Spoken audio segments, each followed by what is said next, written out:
ಕರಾವಳಿಯಲ್ಲಿ ಮುಂದುವರಿದ ವರುಣಾರ್ಭಟ, ಮನೆಗಳಿಗೆ ನೀರು ನುಗ್ಗಿ ಭಾರೀ ಅವಾಂತರ. ರಣಮಳೆ ಹಿನ್ನೆಲೆ 6 ಜಿಲ್ಲೆಗಳಿಗೆ ರೆಡ್ ಅಲರ್ಟ್ ಘೋಷಣೆ.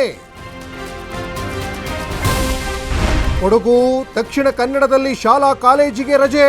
ಮೈಸೂರಲ್ಲಿ ಇಂದು ತೆರೆಯೋದಿಲ್ಲ ಅಂಗನವಾಡಿ ಕೇಂದ್ರ. ಹಾಸನ ಜಿಲ್ಲೆಯಲ್ಲಿ ಗುಡ್ಡ ಕುಸಿದು ಅವಾಂತರ. ರಾಜ್ಯದಲ್ಲಿ 80ರ ಗಡಿ ದಾಟಿದ ಆಕ್ಟಿವ್ ಕೇಸ್. ಬೆಂಗಳೂರಲ್ಲಿ 35 ಕೊರೋನಾ ಪ್ರಕರಣ ದಾಖಲು. ರೋಗ ಲಕ್ಷಣ ಇದ್ದವರು ಮಾಸ್ಕ್ ಧರಿಸಲು ಸಿಎಂ ಸಲಹೆ. ಪ್ರಜ್ವಲ್ ರೇವಣ್ಣ ವಿರುದ್ಧ ಅತ್ಯಾಚಾರ ಪ್ರಕರಣ.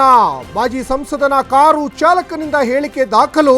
ಕೋರ್ಟ್ ಮುಂದೆ ಪೆನ್ ಡ್ರೈವ್ ರಹಸ್ಯ ಬಿಚ್ಚಿಟ್ಟ ಕಾರ್ತಿಕ್.